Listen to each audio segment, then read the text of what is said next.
Olá, a aula de física desta semana, continuando o tópico de termologia, calorimetria e dilatometria. Originalmente, elas eram para ser duas aulas separadas, se não tivéssemos a pandemia, mas, como estamos agora dando aulas EAD e a resposta dos alunos é muito aquém do esperado, eu não vou ficar me desgastando fazendo aula que eu sei que não tem retorno. Então, enfim, caso alguém queira complementar os assuntos, aprofundar alguma coisa, tirar alguma dúvida, pode tirar sem problema algum. Eu sou uma pessoa bastante tranquila quanto a isso. O meu problema, vamos dizer, maior é o meu desgaste, que numa turma que eu tenho 40, 50 alunos, não me recordo, eu tenho 0 visualizações de um vídeo. Eu acho isso, enquanto educador, eu me sinto insultado com esse tipo de comportamento. Eu sei que tem a questão da quarentena, que nem todo mundo está com a saúde mental boa, que nem todo mundo tem os equipamentos necessários, nem todo mundo tem uma internet boa, nem todo mundo tem um celular, um computador, enfim. Por isso mesmo eu fiz uma apostila bastante completa. Uma apostila com todos os assuntos do Enem, com quase 2.000 exercícios, com bastante teoria. Então a pessoa só precisaria baixar uma vez, teoricamente, e não precisaria ficar gastando internet ou coisas parecidas. Mas também eu não vejo esse tipo de retorno. As pessoas não estão nem vendo as aulas, nem vendo a apostila. Eu acho que ninguém sequer baixou. E foi enviado no início do ano. Então eu me sinto insultado, assim como os outros professores. Continuando a aula agora, calor, que é um calor é a energia que flui, da grosso modo, bem grosseiramente. Aqui, por exemplo, temos um esquemazinho, que é que eu tenho uma parte que está mais quente, tem uma temperatura maior, e outra parte está mais fria, entre aspas, uma temperatura menor. Vimos na outra aula, pela lei zero da termodinâmica, se dois corpos, se o corpo A está em equilíbrio com o corpo B e o corpo B está em equilíbrio com o corpo C, então o corpo A e o corpo C estão em equilíbrio térmico. Essa é a lei zero da termodinâmica, que na aula da próxima semana, eu estou gravando tudo num dia, então enfim, mas na aula que é para ir ao YouTube na próxima semana, eu falo das outras leis da termodinâmica. Enfim, basicamente essa lei, uma das consequências da lei é que o calor ele flui, ele segue um determinado gradiente. Ele segue um gradiente de onde está mais quente para onde está menos quente, para onde está mais frio, no caso. Num paralelo bastante similar ao gradiente de pressão. A pressão, por exemplo, pressão osmótica, a pressão das partículas, ela vai no sentido de onde está mais concentrado para onde está menos concentrado. Então, é um paralelo bastante similar. É o paralelo do fluxo de calor, do gradiente térmico, do gradiente de temperatura. E o calor é a energia que flui, é uma energia em trânsito. Por exemplo, o calor não é uma energia que pertence ao corpo. Por exemplo, eu não posso dizer que eu estou com, não sei, enfim, eu não posso atribuir um calor a algo. Tipo, o calor ele só acontece quando a a mudança de temperatura, a mudança de estado físico, quando há alguma mudança no meu corpo, no meu sistema. Um sistema por si próprio, ele não tem calor, nada. O calor não é uma propriedade inerente, vamos dizer assim. Enfim, há dois tipos principais de calor. Discutimos um pouco, eu particularmente discuti um pouco na aula de termoquímica, o calor nas equações químicas. Agora vai ser o calor mais na física, sendo que a química ela é uma consequência da física, mas enfim, é um estudo mais voltado para a física, mas o que estudamos lá vale para aqui, o que estudamos aqui vale por lá, enfim. Há dois tipos de calor, um sensível e outro latente. O calor sensível, ele é um calor que quando eu aqueço o meu corpo, isso é, eu forneço o calor para ele, eu vou ter uma mudança na temperatura do corpo, uma mudança da temperatura no sistema, sem mudar o seu estado físico. Isso é, se o corpo está líquido e eu coloco o calor nele, ele vai permanecer líquido, só que vai ter uma pequena diferença da sua temperatura, ele vai ficar mais quente, por exemplo. O calor latente, ele é outro tipo de calor que quando eu forneço o calor, ou eu retiro o calor, ele vai mudar o seu estado físico. Por exemplo, eu tenho um líquido, se eu aquecer esse líquido até um determinado ponto, ele vai permanecer líquido. Mas se eu ultrapassar esse ponto, ele vai virar, ele vai ter ebulição. Isso acontece graças ao calor latente, que é o calor associado à mudança de estado físico. Aqui temos um calor sensível, a primeira modalidade de calor, vamos dizer assim. O calor sensível ele é diretamente proporcional à massa M para a mesma variação de temperatura. Ou seja, dois corpos com massas diferentes da mesma substância. Vamos supor, eu pego água, eu tenho a mesma substância, que é a água, e eu coloco 2 litros de água, 2 quilos de água no caso, 1 litro de água, 1 quilo de água, ou seja, eu tenho um caso que eu tenho mais massa e outro que eu tenho menos massa. Quando eu forneço calor, a mesma quantidade de calor para esses dois exemplos, eu vou ter diferentes variações de temperatura, porque a sua massa é diferente, ou seja, o calor sensível é diretamente proporcional à massa. O calor também ele é diretamente proporcional à variação da temperatura para uma massa constante. Isso se eu quiser ter uma maior variação da temperatura, eu tenho que fornecer mais calor. Isso é até bastante intuitivo. Se eu, por exemplo, tenho um determinado corpo e eu quero aquecer ele 1 grau, então eu forneço uma certa quantidade de calor. Se eu agora quero aquecer esse mesmo corpo 20 graus, eu tenho que fornecer uma quantidade de calor muito maior. Então, o calor e a variação de temperatura são diretamente proporcionais. E também, o calor depende do material. Por exemplo, se eu cozinhar 1 quilo de... deixa eu ver um exemplo de água pura. 1 quilo de água pura, para passar água enfim, eu vou ter uma variação, vou aquecer a água, vou ter uma variação de, sei lá, 30 graus. 1 quilo de água, vou ter uma variação de 30 graus, e agora eu vou aquecer óleo, por exemplo. Eu vou fornecer, eu tenho também a mesma massa de óleo que eu tenho da massa de água, nesse exemplo, e vamos supor que eu forneço a mesma quantidade de calor para ambos. Eu forneço a mesma quantidade de calor para a água e a mesma quantidade de calor para o óleo. O óleo ele vai ficar mais quente porque o seu material é diferente, porque a substância óleo, é uma substância diferente da água. Então, o calor sensível também depende da substância. Aqui tem até uma tabelazinha, por exemplo, com a lista de alguns metais, o alumínio, o álcool, o cobre, o chumbo, enfim. Enfim, temos aqui é só um breve recorte.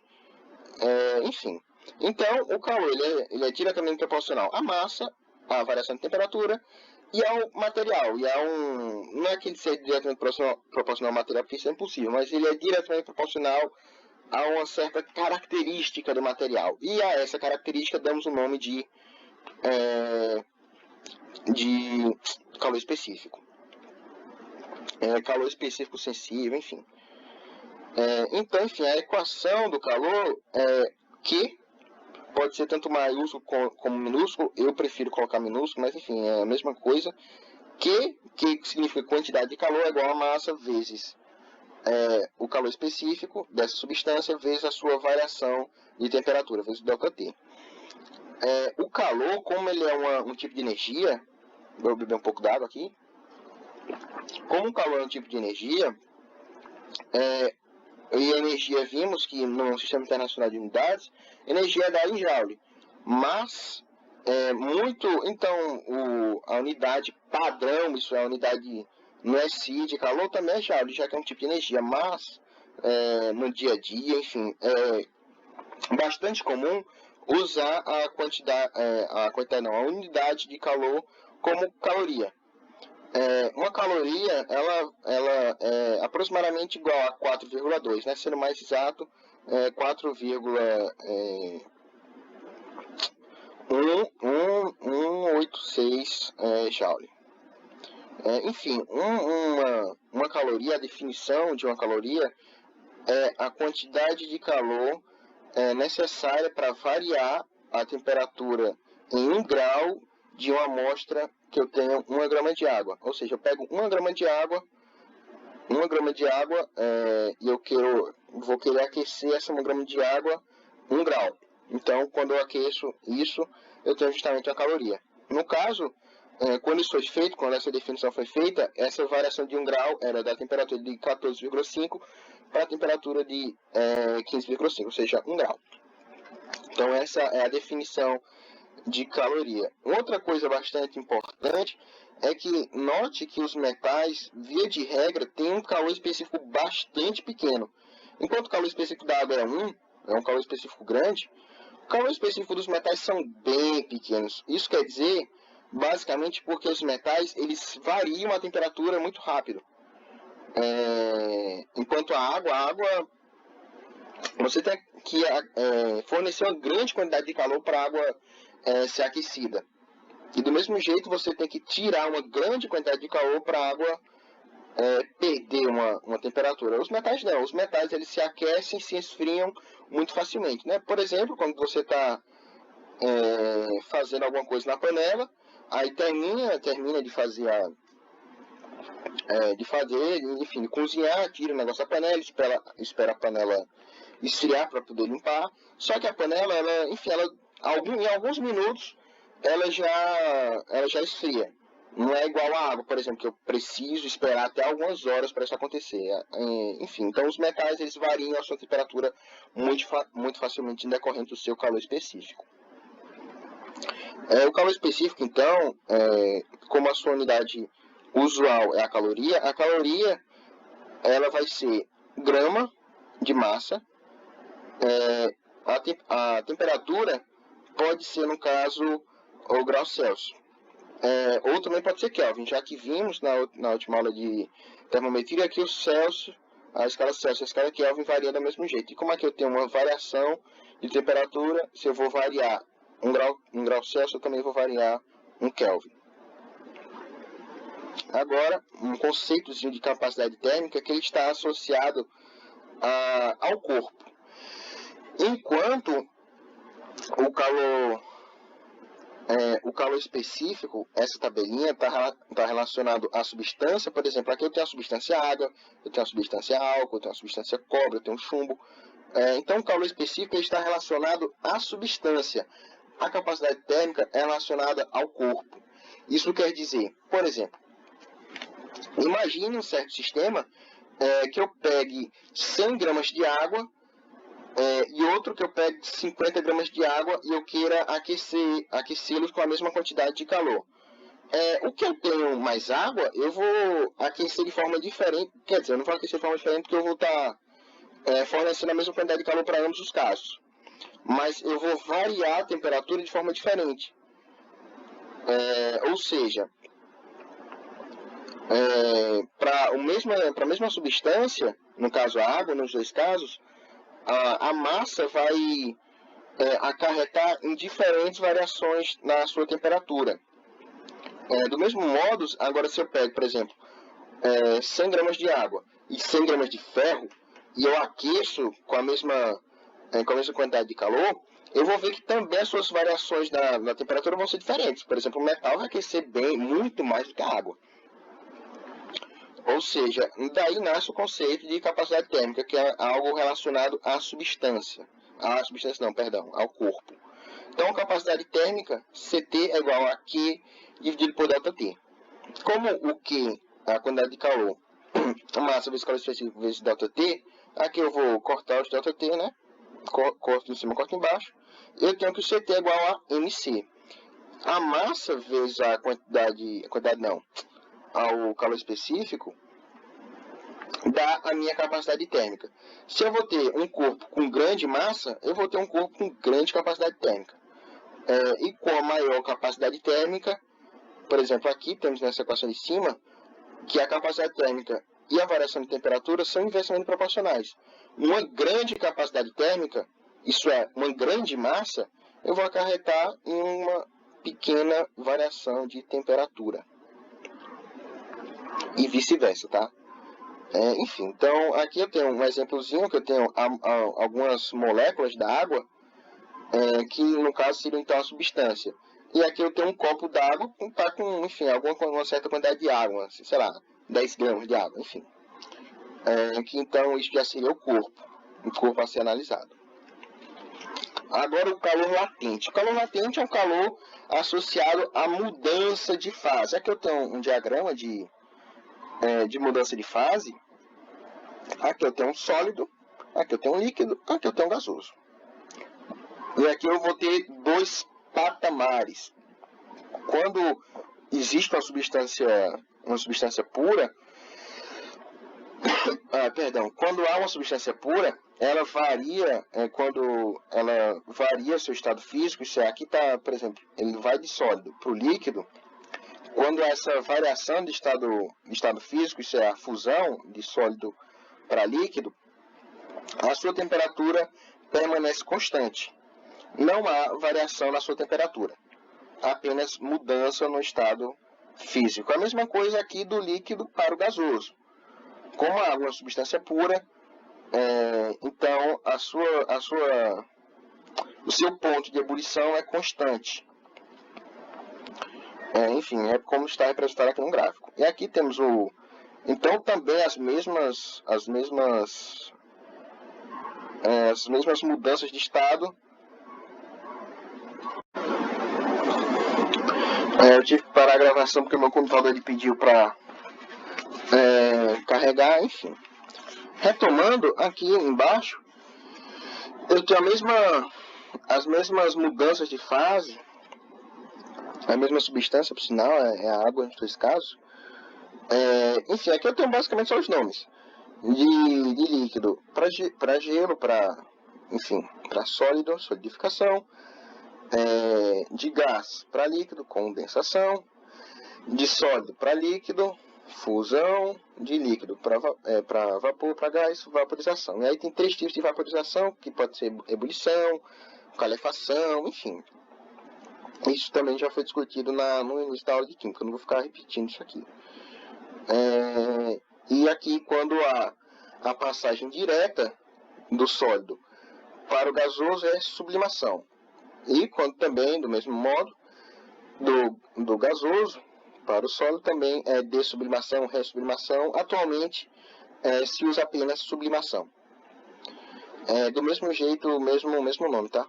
Mas quando é especificado, quando é do sólido para o líquido, então é sublimação, sólido gasoso. Sublimação, sólido gasoso, e quando é do gasoso para o sólido, então sublimação, gasoso, sólido. Enfim, o calor latente, então, é um calor associado à mudança de temperatura. E no caso de substâncias substâncias puras, essa mudança de temperatura acontece, a mudança de estado físico acontece a temperatura constante. E aqui temos uma explicaçãozinha sobre os estados. O sólido ele apresenta volume e formas definidos. O líquido ele apresenta volume definido e forma indefinida. Por exemplo, se eu pego água, se eu coloco água num copo quadrado, ela vai ficar quadrada. Se eu coloco água num copo circular, ela vai ficar circular. Se eu colocar ela num triângulo, vai ficar triangular. Enfim, então ela tem um volume definido. Se eu tenho 1 litro de água, eu vou ter 1 litro de água numa piscina, eu vou ter 1 litro de água numa jarra de suco, eu vou ter 1 litro de água, enfim. De água independentemente da forma do objeto. Mas a sua forma é indefinida, ela vai variar conforme o meu recipiente. E o gasoso ele apresenta volume e forma indefinidos. Será estudado mais no estudo dos gases na próxima aula. Por exemplo, se eu tenho um gás, eu solto no ambiente, ele vai ocupar todo o espaço, ou seja, ele tem um volume definido, e também vai ter uma forma definida. Dependendo do recipiente que eu coloco, ele vai assumir diferentes formas. E aqui eu tenho os calores latentes para as transformações de estado físico da água. Esses valores, eles vêm lá da entalpia de fusão, entalpia de ebulição, enfim, foi discutido na aula de termoquímica. Então, é dali que vem esses valores do calor latente. E aqui, no caso das misturas, quando há uma substância pura, ela vai variar o seu estado físico a temperatura constante. Mas quando há uma mistura, ela vai variar o seu estado físico, tanto do sólido para o líquido, como do líquido para o gasoso, a uma temperatura variável, exceto a dois tipos especiais de mistura. São as misturas azeotrópicas e as misturas eutéticas. As misturas eutéticas, elas têm uma variação no seu ponto de ebulição, mas se comportam como substâncias simples na sua fusão. Ou seja, é só lembrar, eutética, ela vai variar o seu ponto de ebulição. Então, eutética vai variar o seu ponto de ebulição. As misturas azeotrópicas variam o seu ponto de fusão, mas se comportam como substâncias simples no seu ponto de ebulição. Agora, só um exercíciozinho, determina o calor específico, também está na apostila, tá? Todos os exercícios aqui estão na apostila, nos exercícios de sala, enfim. Determina o calor específico em caloria por grau, por grama por grau, de uma substância com massa de 1 kg que, ao receber 5.000 calorias de calor, de uma fonte térmica, teve sua temperatura elevada em 2 graus Celsius. E aqui é basicamente isso. Que é igual a MC vezes ΔT. Enfim, só fazendo a substituição, uma questão bem tranquilinha. Eu chego 1 sobre 4, que, enfim, substituindo dá... fazendo a divisão dá 0,25 caloria por grau não. Porque esse símbolozinho do grau está bem em cima da grama. Caloria por grama por grau Celsius. Agora o diagrama de fases. O diagrama de fases, ele explica, por exemplo, porque determinadas substâncias, a temperatura ambiente, a pressão ambiente, elas não viram líquidas, como por exemplo a naftaleno. Quando você coloca um pouco de naftalina para matar algum bicho, ele está sólido. Mas com o passar do tempo ele vai evaporando aos pouquinhos, sem passar para o estado líquido. Ou seja, é uma passagem direta do estado sólido para o estado gasoso, sem que haja o estado líquido no meio. Quando isso acontece, é sublimação, só que isso acontece graças ao seu diagrama de fase, que eu vou explicar agora.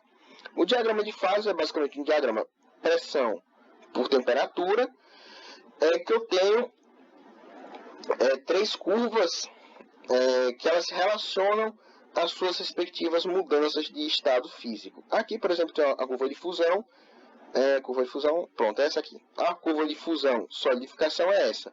Se eu pego esse ponto aqui, que eu estou bem em cima, eu vou então associar uma determinada pressão e uma determinada temperatura a esse ponto especial. Quando eu tenho essa temperatura e essa pressão, eu vou ter esse estado físico, que no caso aqui é um estado de fusão. Se eu agora tiver essa determinada temperatura e essa determinada pressão, eu vou ter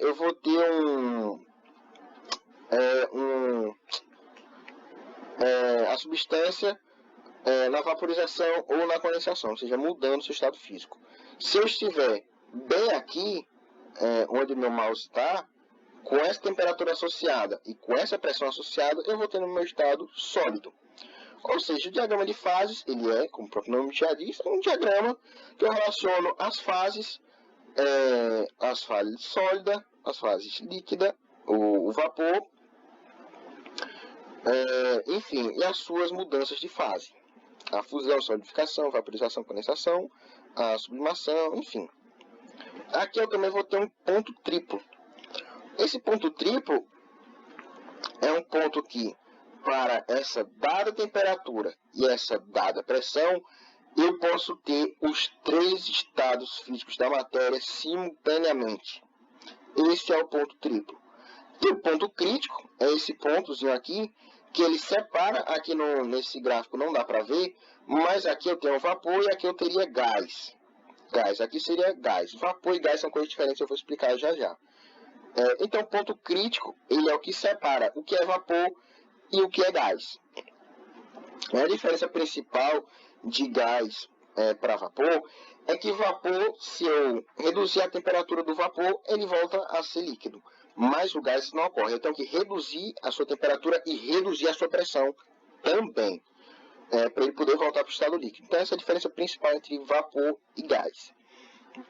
Então, como o ponto crítico está aqui, o que está à direita é tudo gás. E aqui em cima pode ser, então, líquido e gás, né? Enfim. E quando o ponto ele está situado em uma das curvas, é porque vai estar havendo a mudança de estado físico, então a minha substância pode estar então em dois estados. Aqui eu tenho um diagrama um pouco mais bem feitozinho, em que eu vou ter a curva de solidificação, a curva aqui de fase gasosa para a fase líquida, então a curva de condensação, aqui eu vou ter da fase sólida para a fase líquida, vou ter a curva de fusão, enfim. Aqui o ponto triplo, aqui o ponto crítico, enfim. Agora, explicando um pouco sobre o naftaleno, é porque o naftaleno eu não consegui achar o gráfico dele, um gráfico bonitinho, porque o gráfico que achei era uma bagaceira, não dava para entender nada. Era uma qualidade, enfim, toda pixelada, não dava para ver nada direito. O diagrama de fase do naftaleno, a pressão ambiente, que é uma pressão ao nível do mar, de 25 não, de uma atmosfera, eu confundi o 25 com a temperatura ambiente, que é 25 graus Celsius. No ambiente, o diagrama de fases do naftaleno é como se fosse, vamos supor que ele esteja aqui. Vamos supor que aqui, onde eu estou passando o mouse, é uma atmosfera de pressão. Ou seja, quando eu tenho uma atmosfera de pressão, o naftaleno vai direto do sólido para o vapor, para uma atmosfera de pressão. Ou seja, como eu tenho o sólido e o vapor no seu diagrama, aqui um do lado do outro,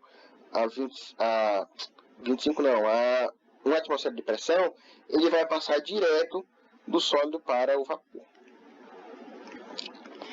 Agora, trocas gasosas. As trocas gasosas são uma consequência do princípio da conservação de energia. A quantidade de calor absorvida por um corpo, mas é a mesma quantidade de calor cedida por um corpo. Afinal, nada se cria, nada se perde. Ou seja, se eu absorvo uma determinada quantidade, eu vou ter que ceder essa determinada quantidade para haver a mesma quantidade de energia no início e a mesma quantidade no final. E essa quantidade de calor, ela é medida em um calorímetro, que é o que está representado aqui.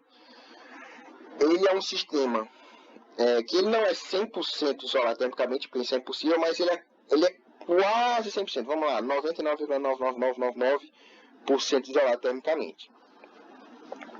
Quando isso acontece, então eu meço o meu calor aqui dentro, usando um termômetrozinho, enfim. Como é um sistema isolado, teoricamente isolado, eu consigo medir a minha quantidade de calor aqui dentro. Então, quando eu faço isso, eu consigo medir a minha quantidade de calor absorvida e a minha quantidade de calor cedida. Enfim, então aqui se eu for somar a quantidade de calor absorvida que há, de todas as partículas, todas as moléculas, QA1 mais QA2, enfim, mas até QAN, fazer a mesma coisa com a quantidade de calor cedida, eu vou ter essa expressão.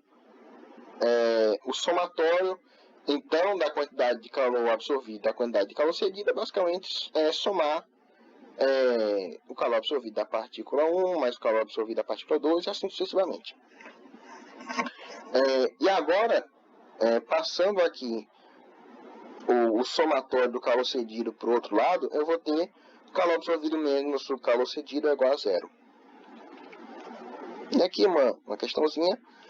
Mistura de 20 gramas de café a 80 graus Celsius com 80 gramas de leite a 20 graus Celsius, admitindo que na troca de calor com o recipiente e que os líquidos tenham o mesmo calor específico, determine a temperatura final do sistema café mais leite. Ou seja, eu vou pegar um café e misturar mais leite, sem maiores problemas, e eu vou querer saber a temperatura final do sistema. Se a quantidade de calor tem que ser igual, então eu boto Q café igual a Q leite. Para simplificar, eu vou colocar aqui a quantidade de calor do café vai ser QA, e a quantidade de calor do leite vai ser QB. Então, QA menos QB igual a zero. A quantidade de calor do café é MA vezes o seu calor específico, vezes ΔTA menos MB, vezes o seu calor específico, V menos TB igual a zero. Agora, substituindo os valores, eu tenho 20 gramas. O calor específico, a questão não deu, mas como o calor específico dos dois é igual, eu posso cancelar. A sua variação de temperatura, para a sua variação de temperatura ser positiva, no caso aqui das trocas de calor, a variação de temperatura tem que ser positiva. Nos casos mais gerais, deixa eu voltar aqui. Pronto. Aqui não necessariamente a variação da temperatura tem que ser positiva. Se ela for negativa, o calor está cedendo calor. Se ela for positiva, ela está recebendo calor. Mas, no caso das trocas de calor, por uma questão, para simplificar os cálculos, eu coloco a variação de temperatura como sendo positiva. E para ela ser positiva, eu vou ter que pegar a maior temperatura, que no caso é 80, subtrair pela menor temperatura. Já que quando houver a mistura, se eu misturo uma determinada quantidade de água quente com uma determinada quantidade de água fria, eu vou ver que a temperatura final vai ser uma temperatura mais ou menos intermediária. Então aqui do café, que ele está quente, está mais quente que o leite, eu pego 80 menos T. Agora, eu substituo os valores para o leite, 80 vezes o calor específico, vezes 20, que é o... que é o seu...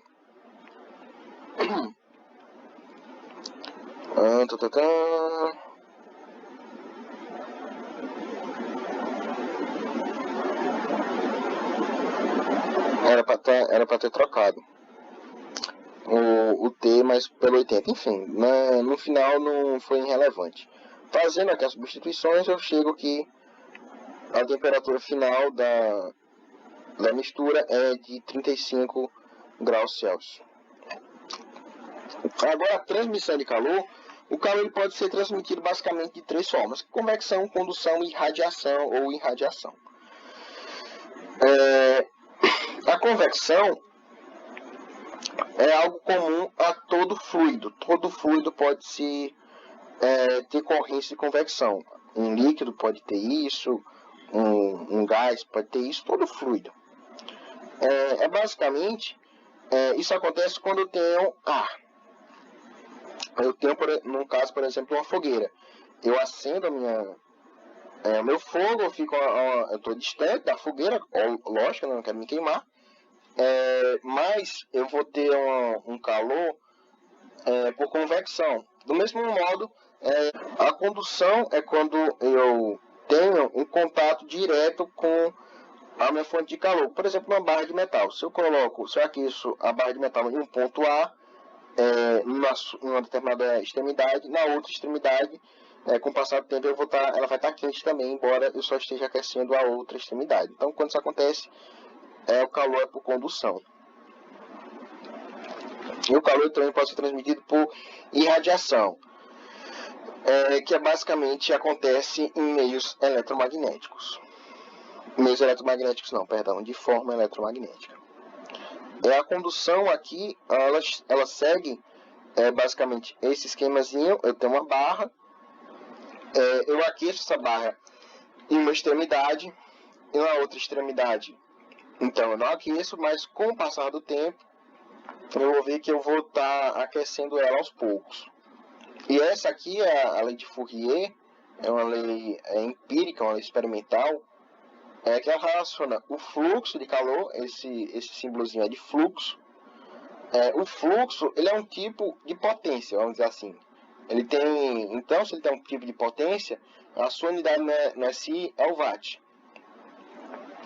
Então, enfim, tanto é que aqui está watt, né? Watt por metro por Kelvin, enfim. Como ela é uma potência, então vai ser energia pela variação de tempo, pelo intervalo de tempo. E aqui, essa expressão, ela é de Fourier. Esse K é uma condutividade térmica que depende do material. A vai ser a área da seção transversal. E esse T1-T2 não é variação de temperatura. Esse T1-T2 é que eu tenho uma temperatura 1 nesse ponto e eu tenho a temperatura 2 nesse ponto. Ou seja, não é uma variação de temperatura, é a temperatura dos extremos. Dividido por L, que L é justamente o comprimento. E aqui eu tenho uma listazinha de condutividades térmicas de cada material. O material com alta condutividade térmica são bons condutores, como por exemplo os metais aqui. A prata, por exemplo, 406, absurdamente grande. Enquanto não tem plástico, mas enfim. Então, metais, eles são bons condutores porque eles têm uma alta condutividade térmica. Ao passo que os plásticos, a madeira, enfim, são mais condutores porque tem uma baixa condutividade térmica. Convecção e radiação. A convecção, basicamente, vai ter as zonas de convecção. A convecção está relacionada à densidade. Quando eu aqueço um fluido, eu reduzo a sua densidade. E quando eu esfrio, eu aumento a sua densidade. E quando eu tenho essa diferença das densidades, o que é mais denso desce, o que é menos denso sobe. Quando eu tenho isso, eu vou ter então uma corrente de convecção, subindo e descendo, subindo e descendo, subindo e descendo. Essas são justamente as linhas de convecção, que acontece tanto na água, como aqui no caso de uma panela, como acontece no ar, enfim. E a irradiação, a transferência de calor por meios de forma eletromagnética, como no caso os raios solares. Aqui um exercíciozinho, recipiente metálico, capacidade térmica desprezível, contém 100 mg de água, mililitros de água. Colocamos sobre um bico de gás um fogão, a temperatura de conjunto, enfim. Resolvendo a questão bem tranquilazinha, ele não deu a minha massa de água, mas deu o volume e a densidade. Ou seja, o volume da água aqui eu esqueci de colocar o M, ó. Enfim, é de 1000 mililitros, enfim. Se é de 1000 mililitros, substituindo aquela densidade, eu tenho, então, 1000 gramas, né? Eu tenho 1 quilo. E aqui eu vou aquecer a água, eu vou aquecer a marmita. Para a água, eu vou ter uma variação de temperatura de 36 graus em um intervalo de tempo de 20 minutos. E para a marmita, eu vou aquecer 30 graus em um intervalo de tempo de 10 minutos. E aqui a luz do quarto apagou, mas é o símbolo do fluxo de calor. Enfim, como eu estou aquecendo no mesmo bico, é o mesmo fogo, então a quantidade de calor, a sua transferência de calor é igual. Se é igual, então eu posso igualar a quantidade de calor dividido pelo intervalo de tempo da água é igual a quantidade de calor dividido pelo tempo da marmita. Substituindo aqui a expressão, tem a massa vezes o calor específico vezes a temperatura. Só que a questão quer saber a capacidade térmica da marmita. A capacidade térmica é justamente a massa vezes o calor específico. Então, aqui a massa vezes a massa da marmita vezes o calor específico da marmita da sua capacidade térmica. Agora, substituindo os valores, fazendo as simplificações, eu tenho que a sua capacidade térmica é de 600 cal-grau. Agora, dilatometria. Dilatometria é basicamente o estudo da, como o próprio nome já diz, bastante sugestivo, dilatação. Eu posso ter dois tipos de dilatação. Eu posso ter uma dilatação dos sólidos e uma dilatação dos líquidos. E a dilatação dos sólidos se subdivide em linear, superficial e volumétrica. Vale ressaltar que, como estamos em um mundo tridimensional, toda dilatação vai ser volumétrica.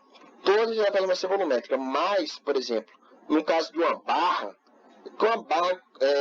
o seu comprimento é bastante mais relevante, é muito maior do que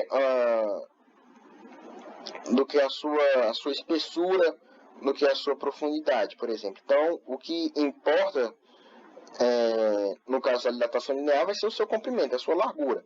No caso da dilatação superficial, é quando eu tenho uma espessura bem reduzida, assim, uma espessura bem pequena, mas eu tenho uma área muito grande. E a volumétrica é quando as três dimensões estão mais ou menos equilibradas. E os líquidos eles sempre vão se dilatar também de forma volumétrica. E uma aplicação importante da dilatometria, bastante conhecida, é o uso de amálgamas dentárias. O uso também de ligas metálicas, trilhos de trem. Os trilhos de trem eles têm que ter uma certa distância de um trilho para o outro, porque em dias muito quentes eu vou ter a dilatação do metal, só que um trilho não pode pegar com o outro. Se acontecer, eu vou entortar o trilho, eu posso acabar tendo problemas com o trem. Mesma coisa com a cerâmica, por exemplo. A cerâmica ela vai ter que ter cerâmica no caso de piso mesmo de casa. Ela vai ter que ter uma distânciazinha de uma cerâmica a outra, porque ela, em dias muito quentes elas podem dilatar, e se uma cerâmica bate na outra, eu posso explodir. Depois, se alguém quiser, pesquise no Google explosão de cerâmica. Isso acontece basicamente as cerâmicas pulando do chão, porque o pedreiro não colocou um espaço adequado para sua dilatação. Aqui então, dilatação linear, superficial e volumétrica. A dilatação linear, eu vou ter um determinado comprimento, depois de aquecer eu vou ter um ΔL. Eu vou ter um comprimento, vou aumentar o comprimento, né? Eu estou aquecendo. Se eu resfriasse, então eu teria uma contração. Então eu vou ter uma variação no seu comprimento ΔL. A sua variação de comprimento, então, é diretamente proporcional ao seu comprimento inicial vezes uma constante, que depende do material vezes a quantidade que eu aqueci e a quantidade que eu esfriei. Essa é a dilatação linear. A dilatação superficial, o mesmo raciocínio, é o mesmo. Para chegar nesse cálculo, eu até iria demonstrar, mas como eu não tenho o retorno dos alunos, eu não vou ficar me desgastando para isso, mas se alguém tiver curiosidade como é que faz, é bastante simples, por sinal, chega nessa forma. Então, a variação na sua área vai ser igual à área inicial vezes uma constante beta vezes a sua variação de temperatura. E o beta é justamente igual a 2A, 2 alfa no caso. A dilatação volumétrica, mesma coisa, só que agora a constante é o gama. E gama é igual a 3 alfa, ou seja, se a questão der o coeficiente de dilatação linear, também eu vou ter o coeficiente de dilatação superficial e o coeficiente de dilatação volumétrica. Uma coisa importante da dilatação linear é o termopar. O termopar ele é muito usado em circuitos de computadores, que eu pego um metal com um coeficiente de dilatação diferente do outro. Então, quando eu vou ter passar uma corrente excessiva, quando eu passo uma corrente excessiva, eu vou ter um aumento da minha temperatura. E para não haver um curto-circuito, então, como o termopar, os dois metais, eles estão colados um lado do outro, e como eles se dilatam de formas diferentes, então eles vão se dobrar. E quando eles se dobram, eles apertam um mecanismo especial que impede a passagem de corrente elétrica. E quando isso acontece, Então eu previno o meu sistema, meu computador, meu sistema eletrônico de ter um curto-circuito. Coeficiente de dilatação, que eu tenho coeficiente de dilatação de alguns compostos, são bastante pequenos, bastante reduzidos, na ordem de 10 a menos 6. Bastante pequeno. Isso é porque no dia a dia, as variações de temperatura corriqueiras, os objetos eles não variam muito seu tamanho, mas para grandes variações na sua temperatura, eles variam bastante o seu tamanho, podendo expandir ou podendo retrair. E a dilatação dos líquidos, então, o líquido ele vai dilatar o seu volume, só que o líquido como ele está em um recipiente, o seu recipiente também vai dilatar. Quando eu aqueço o líquido, eu tenho que aquecer também o seu recipiente, ou seja, eu vou ter uma dilatação aparente. Aqui nesse esquema, eu tenho uma determinada quantidade de volume inicial, eu vou aquecer, eu saio da temperatura inicial, vou para a temperatura final. Quando isso acontece, eu vou ter uma variação do seu volume. Só que essa variação do volume vai ser pela variação do volume do líquido e pelo volume do recipiente. E esse volume aqui que está fora do recipiente é o volume que realmente foi dilatado do líquido. É a dilatação aparente. A quantidade de volume que foi derramada quando ele dilatou. Então, a dilatação dos líquidos é a dilatação real, vezes mais a dilatação aparente, mais a dilatação do recipiente.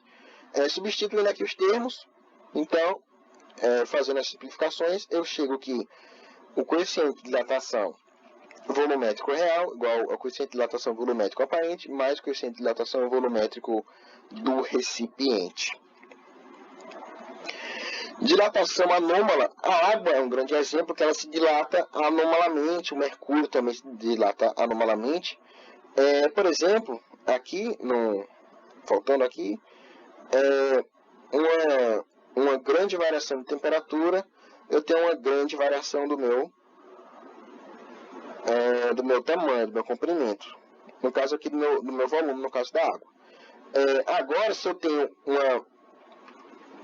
uma grande variação de temperatura associada ao resfriamento, isso eu tenho um determinado corpo a 100 graus e eu esfrio ele a 0 graus, isso eu tenho uma diferença de 100, de 100 para 0, eu tenho diferença de 100, mas como eu estou esfriando, então eu coloco uma variação de menos 100, uma variação negativa. Quando isso acontece, eu vou ter, então, em vez de ter uma expansão, eu vou ter uma contração volumétrica. E, então, nos casos da contração, quanto mais negativa for a variação de temperatura, maior será a contração. Mas, no caso da água e de algumas outras substâncias, isso não acontece em uma determinada faixa do seu gráfico. Por exemplo, entre os 4 graus e os 0 graus, a água, em vez de diminuir de tamanho, ela aumenta. Isso se deve às pontes de hidrogênio entre as suas moléculas. As suas pontes de hidrogênio impedem de 4 graus para 0 graus que ela diminua um pouco de tamanho e eles expandam. É por isso, por exemplo, que o gelo expande, que eu não posso colocar nada, não posso colocar água, enfim, refrigerante, suco, dentro de um recipiente de vidro, porque depois, quando a água for congelada, ela vai expandir e então, posso quebrar o meu recipiente. Então, aqui é a dilatação anômala da água, mais ou menos dessa forma. Aqui uma questãozinha um pouco mais trabalhada do IME, mas enfim, um objeto, ela dá para resolver até bem facilmente se eu subdividir em pequenas partes. Eu peguei ela para ser como se fosse uma revisão geral da aula. Um objeto de 160 gramas de massa repousa durante um minuto, sobre a superfície de uma placa de 30 centímetros de espessura, e ao final desse experimento percebe-se que o volume do objeto é 1% superior ao inicial. A base da placa é mantida em 195 graus Celsius e notas em sua superfície, que a sua superfície permanece em 165 graus. A fração de energia que permanece efetivamente a quantidade de energia, que percentagem ali permanece, mas é percentagem. Em percentagem efetivamente utilizada para formar a peça Aqui eu tenho as opções e aqui eu tenho os dados, a condutividade, o calor específico, o coeficiente de dilatação e a área. Cuidado que aqui todos os dados estão na unidade do sistema internacional, então todos estão no SI. E aqui eu fiz um esquemazinho para tentar simplificar. Aqui eu vou ter uma placa, a placa que eu vou estar aquecendo, a minha chapa, e aqui eu vou ter o meu objeto. Aqui a placa, como a questão disse, ela vai ter 30 centímetros de espessura. E aqui eu vou ter uma temperatura de quanto?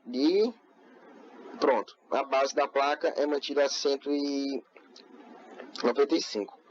Enquanto, então, aqui a sua base está em 195 e aqui a sua superfície está em 175. A massa do objeto de 160 gramas, então eu converto para SI 0,6 kg. A sua espessura, 30 centímetros. A quantidade de tempo que ela foi aquecendo de minuto, que é igual a 60 segundos. E a sua temperatura final, a questão diz que ela variou, percebe que o volume do objeto é 1% superior ao inicial. Se é 1% superior ao inicial, então o seu volume final é 101% do volume inicial. Eu pego 100 mais 1, que é o que variou, que é 101. E aqui as diferenças entre as temperaturas da base da superfície é de 20 graus Celsius. Fazendo agora a quantidade de fluxo de calor, eu tenho 2.000 joules por segundo. A quantidade de fluxo de calor que eu tenho aqui nesse caso. A quantidade de fluxo de calor, só que eu aqueci esse objeto por um minuto, que é 60 segundos. Então, eu vou ter uma quantidade de calor graças a esse tempo. Então, usando aqui a equação de potência, potência igual a calor dividido por tempo, eu tenho que o calor vai ser igual a potência vezes o intervalo de tempo. A potência, então, 2.000 joules vezes o intervalo de tempo, que é de 60. Então, eu chego que a quantidade de calor total que foi transferida é de 12 vezes 10 a quarta joule. Só que isso não quer dizer que eu usei todo esse calor para aquecer um objeto, porque eu posso aquecer o objeto, eu posso aquecer o ar, eu posso aquecer várias coisas. Então, não necessariamente essa quantidade de calor vai totalmente para o objeto. Para eu saber a quantidade de calor que vai para o objeto, eu tenho que saber a sua variação de temperatura. E isso, eu sei a sua variação de volume. Eu sei que a sua variação de volume é de 1%. Então, variação de volume é igual ao volume inicial vezes a gama vezes o delta temperatura. Cortando aqui o seu volume inicial, eu tenho 1%, é 1 sobre 100. O gama, então, é 3 vezes 1,6 vezes 10 a menos 5, que é a quantidade, que é o coeficiente de dilatação linear. E aqui, como eu tenho uma dilatação volumétrica, eu tenho que multiplicar por 3. Então, 3 vezes 1,6 vezes 10 a menos 5 dá vezes a variação de temperatura.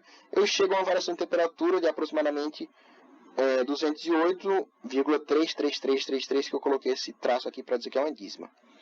E agora, usando essa temperatura para descobrir a quantidade de calor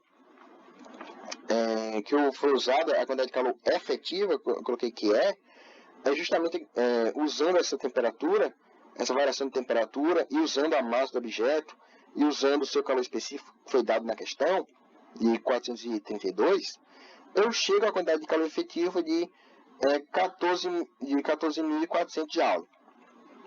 Eu vou ter, então, a minha porcentagem, a questão que é a percentagem, a porcentagem efetiva, eu acho a porcentagem efetiva dividindo a parte pelo todo. Então, eu vou dividir a quantidade de calor efetiva pela quantidade de calor total. E quando isso acontece, eu chego em 12%. que é justamente a alternativa B. Essa daqui.